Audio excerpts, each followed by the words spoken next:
Hello hello hello hello.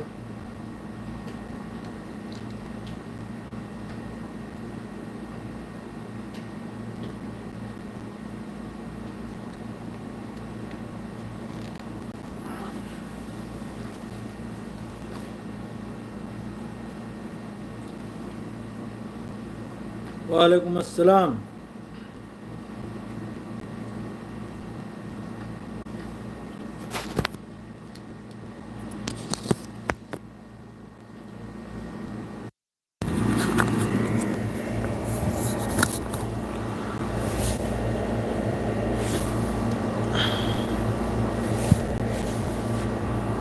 अस्सलाम वालेकुम। कना कना लेबगे मयाम अमतंग हाइबिरकलो पाव नहीं नुंगाइनी। तो अते अते न्यूज़ खरदा पाव अमा थोकले मादुम को थाजबौदे थाजदेदा।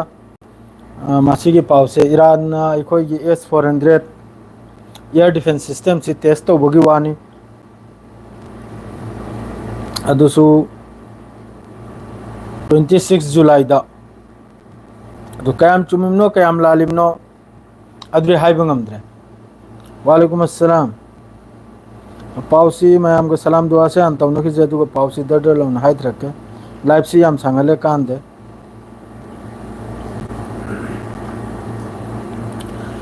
26 जुलाई द S-400 एयर डिफेंस सिस्टम से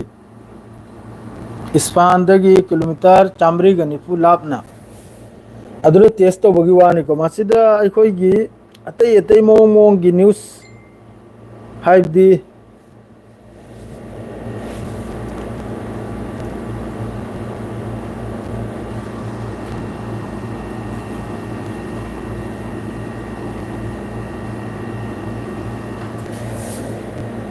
वालेकुम अस्सलाम। मैसेज हम सुलाई मासी मैसेज हम ताकि करी हरी नुखंग दे।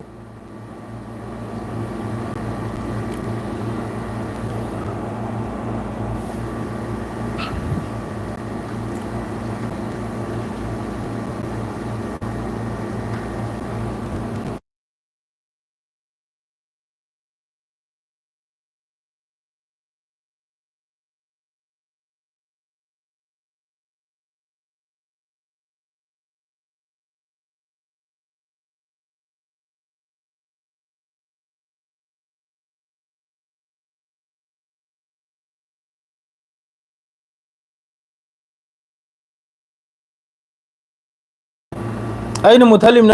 ने सोम द मैसेज हम ला इमी हम खके दु करी इंपोर्टेंट वा वरमनो येंग जाय नैना लाख रेसरे नाइबा।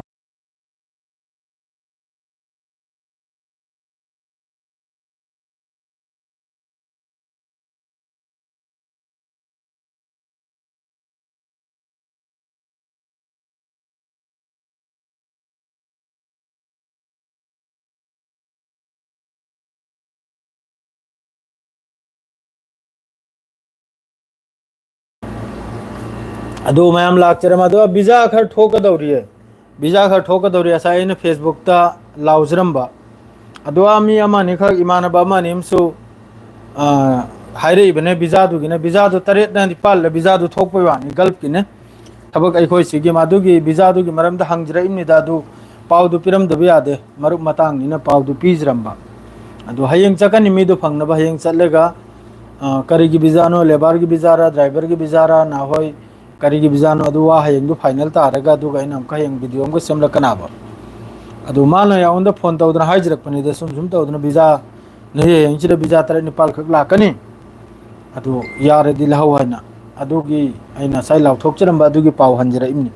अदो हौजिक इस्फानदगी किलोमीटर 140 लापना असी अतई अतई मैम मीडिया पाव से फोंदोरकले टेस्ट तौबगी S-400 रशिया की खुलाइनी एयर डिफेंस नि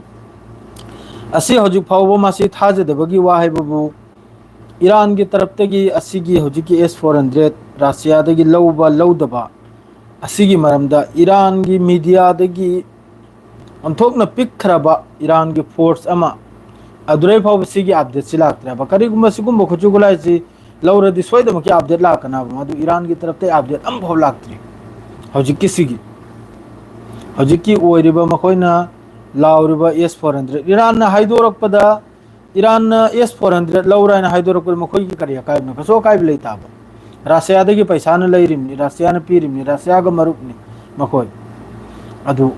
आईदी थाज देखो अदुम को पावाई दे अदुम माइकी मेरी दबुदी चाइरे अदुगा ईरान की तरफ तगी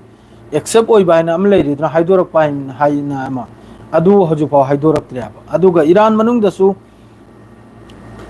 याम साथीना होजिक ईरान मनुंग दसु होजिक की होजिक ता ईरान दसु सिगी तंजा से गजा मनुंग द तौरब तंजा से दा याम साथीना ईरान मनुंग दसु मुसाद के एजेंट वगैरह स्पाई एजेंट वगैरह याम कने थीदना फारे अब ईरान मनुंग की पावनी मादरे दी गजा से दा होजि लंगथ्रेसी सऊदी अरब जॉर्डन यूएई असी की तरफ तगी एयर ड्रॉप तौवे मतुंग दसु ngasi gi paw hai bubu kanom manung sida yam sathina ngasi su mi si bagi wani ko ai khoi gi gaza manung sida dum kanom se lepta ba mi si bse mi hatok pa se hairage mi hatok pa si lepte kanom gi taraf te gi adre di ukraine amasung russia gi su paw khar le adu so haj rakke adu so ina sai na rap khaktang mateng khatang haram ne adre india gi su paw kharam lai do gaza manung da hoji amakka more than 60 मी हुम्फु द्रा हजिक नालब की ममांग दा मी कुल हुमथोयम गा गजा मनुंग दा असिजु waiting for food अखोई की चाक ngaring ngai da si israel force की तरफ से ओपन फायर नि हारी से यामना कनम तो गजा साइड ता हजिक की लेटेस्ट मी कुल हुमथोय ममांग दना बु मी हुम्फु हमगा असी कानून की मथक तक असी पुन मक्से सेंगना हाइब दे कोई की ड्रामा गुम्बा थौदोक अमनी तौरिसे मकोई न ड्रामा गुम्बा थौदोक अमनी गजा मनुंग दे तौरिसे हौजिक हौजिक ता करिगा दी या ड्रॉप खर तौरगा गारी साम लाखपद गारी अम खक्तनी चंगहलिसे बॉर्डर द गारी अनि गुम्बा अम गुम्बा खक्तना चंगहलिसे अतै दिलोन थिंगजलिमने अदरेदी हौजि हमको बॉर्डर सुराफा बॉर्डर सु मकोई सेटलर मकैना बॉर्डर क्रॉस तौरगा चंगल पुरम को माजु थचल लेगा लाइव एयर्स अखोई की चानिंगा थकनिया मखद मक डिस्ट्रॉय तौरन सेटलर मखैना हारिम सिसु गजा मनुंदा अदरे सोम द नहीं की जयाम दई इंडिया की ओन पाउसी तमजरके इंडिया की इंपोर्टेंट ओइब पाउखर लै इंडिया दा हजिक कानून द याम कन्ना लोकसभा द याम न कन्ना हजिक नैनरी इंडिया की सिनबु करिना दे अखोई की ममांग दा ऑपरेशन सिंदूर हाइन तौगिबा अदुई मथक्ता अदुई मतमदुदा अखोई आतंकवादी चंगजलक्लेगा मी हटलंबा मादुसु धर्म हंगलेगा हटलंबा असी पुन मक्सिगी मरमदा विपक्ष साइब दी अगेंस्ट पार्टी ना यामना चाउरबा सवाल खर तवी गवर्नमेंट दा गवर्नमेंट हदी अखोई पीएम दो ओइगेरा अद्रेदी कनम दो ओइगेरा कोक्तांग दो ओइगेरा मखोई मखैसिदने अमित शाह दो ओइगेरा सी मखोई ना हंगिसने सिनी कम तौदन चंगलैनु सिनी मी मखैसे आतंकवादी मंगा चंगलैसे इंडिया की फोर्स बॉर्डर से लैखरिबा बीएसएफ ओइगेरा सीआरपी ओइगेरा इंडियन आर्मी ओइगेरा मैम लैरिमनि दो सिक्योरिटी बॉर्डर से असी पुन मक्सी चंगलकना फरे हलमले मी कुल मरी कुल मंगा हाथोकलम मतुंग द मखोइना हरसी इंडिया द ड्रोन कैपेसिटी लैत्रब्रा इंटेलिजेंस लैत्रब्रा सैटेलाइट लैत्रब्रा सिनी मखोइना हरसे दो हजु फाव मखोइ मरी मंगा से करी फाद्रिम नाइना सी अंगफम थोकपुर थोकत्राबु मया तो मखोइना हरबसी पुन मक्सी सरकार न तौहलबनि सिनी ओइसो रंगनि 100% आई थाजै ममांगैदा पुलवामा अमा ब्लास्ट लांग ओइकिबा मयाम पोखाइ दो हजु फाव मी फाद्री आरडीएक्स किलो चनी यांखै ग्रा पुजल पुरो कराइने दुगी 21 में ही दो कराइबा अदुर चेनो मी मखै दो कराइबा पूरा सीआरपी की पूरा यूनिट अमा नि पूरा लोइग्रिमने अदुरा मी सामसनी अदु कराइबा अदुगुम थबुक्तिने अदु हजु लोकसभा द यामन कन्ना विपक्ष पार्टी कांग्रेस ओइगेरा अतै ओइगेरा यामन कन्ना सवाल जवाब तौरी खुंबंगम दे राजनाथ सिंह सु अद्रेदी अमित शाह सु खुंबंगम दे मखोय नारसिनबो सिसफायर इंडिया ने लाख चिरंगै दे करिगनो सिसफायर तौखरिसे डोनाल्ड ट्रम्प ने चामर कुलमंगा कुंथ्रा गाइग्रे महाक ना धमकी तौदना इंडिया अमसुम पाकिस्तान को सिसफायर तौहल बनाना ट्रेड की बिजनेस की हायरेगा सिसफायर तौहल बनाए सोमने इंडिया नारी पाकिस्तान की तरफ तेगी नोलक पदगी सिसफायर तौ बनाए अदरेदी खरनी मोहन हमको डोनाल्ड ट्रम्प नारी जेट फाइटर मंगा लौथायना कनागी लौथग्रमन पाकिस्तान की इंडिया की असी पुन मक्सी सेंगदो उसिना विपक्षना हायरिसे विपक्षना हारिसे लोकसभा से पुनमक सेंगदोउ सिगी चर्चा तौसीना असिदे चर्चा से तौब ngamdrina anan phanan ngang खोतना आ मखोगी कराने मखोगी हौजिकी आतंकवादी की मखोगी के महिदु डिस्ट्रॉय खरब तुंग फाउगल और है खंब्रा आतंकवादी और टेररिस्ट ती जैसा मी और सु टेररिस्ट पुरे सपोर्ट तौ भंदे एनी मी और सु टेररिस्ट की कुनो धर्म कुनो जात लाई की धर्म टेररिस्ट हरि पोसक ची ने आतंकवादी की कुनो धर्म करिमते जात लाक लाई की धर्म मोय अदुबु सपोर्ट सुप्तौ तो रे ना इंडिया की वगैरह ना पाकिस्तानी वगैरह ना कराई की वगैरह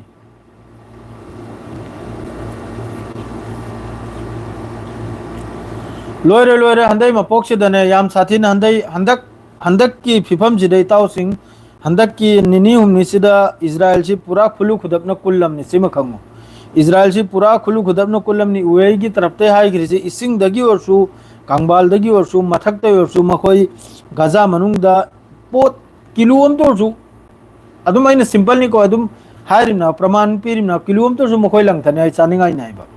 मसर की तरफ तक बुतल दा चानिंगाई थकने हाप लेगा मसर की तरफ तक तावहलक गजा दा बुतल अमा नि मीन फंगना दुगसु वीडियो में याम वायरल नि होजी याम साथीना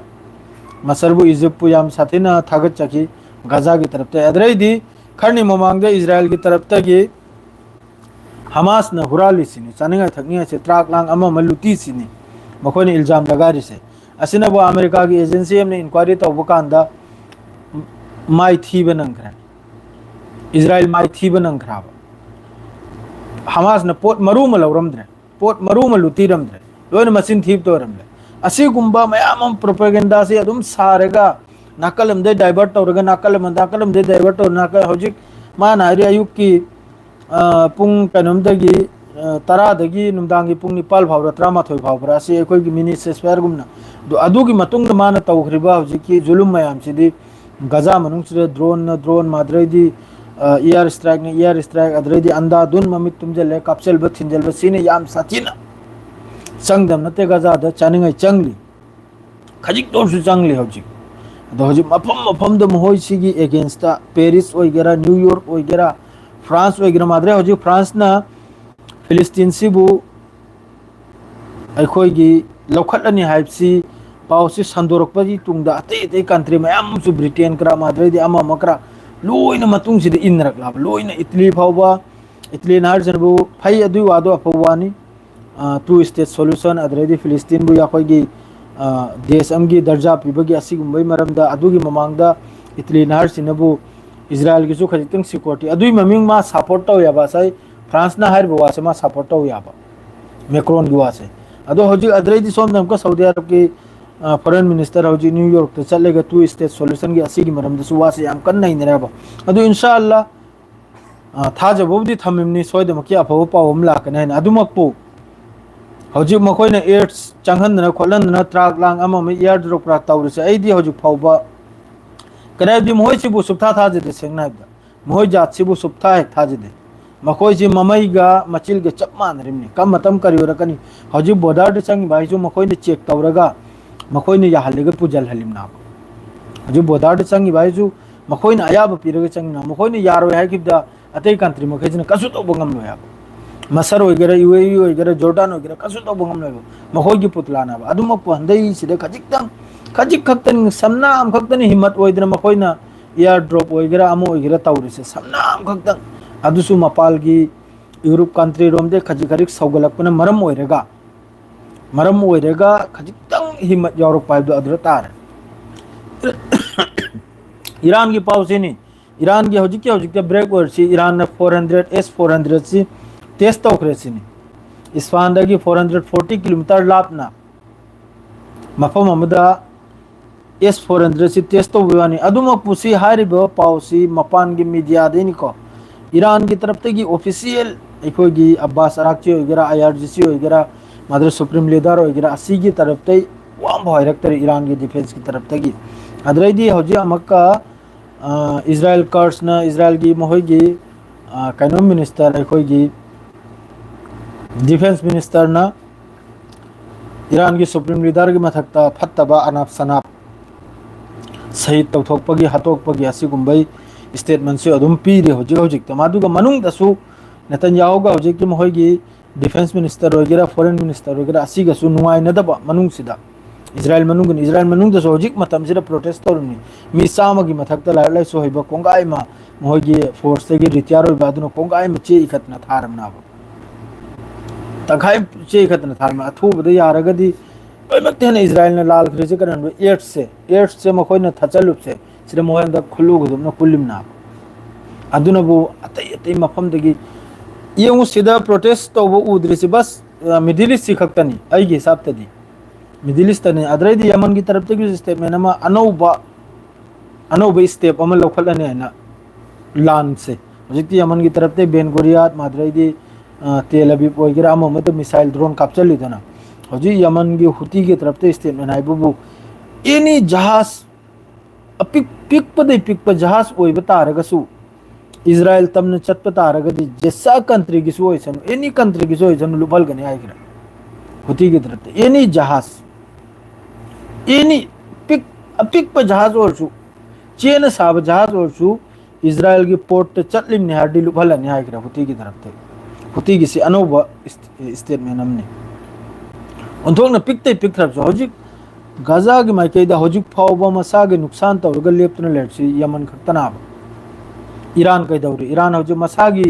मसागी सुमांग सिटलियाब हजिक मसाई सुमांग सिटपे याम दरकार नाब मसागी युम मनुंगदा लेरिबे एजेंट मखैदो अदु फारे हजिक जेल दा हाप याब ईरान सुदम नतेने ईरान सु माद्रेदी हप्ता अनि मतुंगदा IAEA की मोहगी हजिक इंटरनेशनल न्यूक्लियर एजेंसी की मी लाकदौरी ईरान चंगहलगदौरी चंगहलेगा मोहबु एंगहलगदौरी अब ईरान हारिसनबु ईरान हमेशा हारदुनि होय मैम तारिदुनि मखोय न्यूक्लियर सारो बस बिजली पैदा तौबैदमक्तने अदुमक हंदक मरक सिदी इताव सा खजिक्तंग याम साथीना हंदक अरांग हंदैदी खजिक्तंग पावसे सिबौदी सिरिमनी सिबौदी मा सिदोरमनि मादु हत्तौरमनि मादु सही तौगदौरमनि सिम सोइद्रमनि मोय की सुमी सिरिमनि आइदेव के सुलानमी ma'am सिरिमनि ngarang ani nahal ani mi sire ngarang mi manga sibe wani manga sibe के से फावबा इजराइल की तरफ तगी एक्सेप्ट कन्फर्म तौरक्तरी नहल अनि अहुम सिबदुरि confirm तौरकरे अदुगा ngarang nahal manga sib से मफम उमदा मरी एम्बोस तौरगा दुई मतुंगदा अमा manga sib सिगी हजुफाव कन्फर्म तौरति मोय की सु सिमक सिद्रसु मी लिसिंग तराई मथक्ता मकोक फत्तबा मकोक ब्रेन आउट ओइ की बकराची सानरिब्रा मी लिसिंग तराई मथक्ता अदुई मथक्ता मोय की मी लिसिंग कुल कुंथ्राय न तोइदना चाइदना मयाम यावरमना फोंदोरक्तबै वातनाब अदु फोंदोरक मतुंगदा अदुम मयाम सुरकनी कनाना कयाम की सो याबदो अदु हौजिक तौरि पुनमक्से मवांगदैसो हमास न अदुम स्टेटमेंट पी हौजिक की एड्स डिस्ट्रीब्यूशन एड्स की ट्राक चंगहल लैबा अद्रैदी एयर ड्रॉप तौरबा असि पुनमक्से लोइना मस्करा माने थोक नि सिनारिजे थोक या कोई की सो नि सिनाबा मा चंगहन निक पतारदि गजा द नोंमै दिन द गजा मन ट्राक मथौ तारसि ट्राक समगा हन मथौ ताइसिन नोंमगी दिन दा मान नोंमदा ट्राक हुम खक ट्राक हुम फु खक ट्राक यांखै खक चंगहल लैगा दुनु यारु सिनाब चंगहलकले फजना रफा बोदा मादुस रफा बोदा द कम तौर द चंगलक पे मतुंग सटलर मखैना चंगलक प ट्राक ते यारु पोचे दम क थुगाई खाइरिम दुहारी से सिनाबा हमासना बॉर्डर हांगदो लोइन चंगहल उसिन अमकरे चंगहल उसिन यूक्रेन की हौजिक की बाहर सिदे यामना साथीना ड्रोन दी मसिम मखा लेथ्रे ड्रोन लाननी यूक्रेन अमसुंग रशिया का लान तौंदुसि ड्रोन की लाननी ड्रोन अमसुंग मिसाइल की रशिया ने याम साथीना यूक्रेन सु तौदम नते यूक्रेन की तरफ तक ड्रोन सामरी समगा असिने चिंगंगासी सु कीप त मियोय मंगा अम सिबगी अद्रो मियोय कुंथ्रा तरुक अम सोकपगी वानी को कीप की वानी से कीप सी कैपिटल नि यूक्रेन की असिदनी हौजिक रशिया ने ओमजल बायदी मिसाइल वगैरह ड्रोन वगैरह सुलेप तबिनी रशिया की तरफ तगी रशिया थुन लान से लोजनिंग कना दिमाग सु मयाम नुकसान हो रिमनी मिसाइल माद्रेदी ड्रोन सिदी पूरा या कोई की लेन ताबगुम तारनी माइके मरी दगी लेन ताबगुम तारी पूरा नोंग चुबगुम यूक्रेन की तरफ तो वगैरह रशिया की तरफ तो वगैरह ड्रोन चमगा चात्रुकरा अमक की अदुग लोगेदा मिसाइल निफु यांखयम को पाइजल बकरा जी हौजिक की लान सिरी कसुलै तब लान ना सीबसु मी लिसिंग मी चमगा पूरा यूनिट पूरा कानूम की कानूम सीद्र चलिमनी ꯔꯥꯁꯤꯌꯥ ꯑꯃꯁꯨꯡ ꯌꯨꯀ꯭ꯔꯦꯟ ꯇꯧꯅꯕꯁꯤꯗ ꯑꯗꯨꯅꯤ ꯏꯇꯥꯎꯁꯤꯡ ꯃꯗꯨ ꯒꯖꯥꯗ ꯇꯧꯔꯤꯕ ꯐꯤꯕꯝꯁꯦ ꯌꯥꯝ ꯁꯥꯊꯤꯅ ꯅꯨꯡꯉꯥꯏꯇꯦ ꯑꯗꯨꯕꯨ ꯑꯩꯅ ꯈꯟꯖꯕꯗꯤ ꯑꯃꯨꯛꯀꯤꯗ ꯕꯣꯔꯗꯔꯁꯦ ꯍꯥꯡꯗꯣꯛꯑꯒ ꯌꯥꯔꯤꯃꯈꯩ ꯑꯃꯨꯛꯀꯤꯗ ꯆꯪꯖꯜꯈ꯭ꯔꯒꯗꯤ ꯌꯥꯝ ꯁꯥꯊꯤꯅ ꯐꯒꯅꯤ ꯑꯗꯨꯅ ꯑꯩꯒꯤꯗꯤ ꯁ꯭ꯋꯥꯏꯁꯤꯗ ꯂꯥꯏꯐꯁꯤ ꯌꯥꯝ ꯁꯥꯡꯍꯜꯒꯅꯨ ꯏꯇꯥꯎ ꯍꯥꯏꯅ ꯌꯥꯝ ꯁꯥꯎꯅꯤꯡꯉꯤ ꯀꯔꯤꯒꯤꯗꯤ ꯌꯥꯝ ꯁꯥꯡꯕꯁꯦ ꯌꯦꯡꯕꯗꯁꯨ ꯋꯥꯕꯖꯥꯠꯅꯤ ꯈꯪꯉꯤꯕ꯭ꯔꯥꯅꯦ ꯑꯗꯨꯅ ꯁ꯭ꯋꯥꯏꯁꯤꯗ ꯑꯗꯨꯝ ꯂꯣꯏꯖꯤꯜꯂꯒꯦ ꯂꯥꯏꯐꯁꯦ ꯌꯥꯝ ꯁꯥꯡꯍꯜꯂꯦ ꯀꯥꯟꯗꯦ ꯑꯩꯁꯨ ꯆꯥꯛ ꯏꯁꯤꯡ ꯇꯧꯕ ꯆꯠꯀꯅꯤꯕꯅꯤ ꯁꯂꯥꯝ ꯑꯂꯩꯀꯨꯝ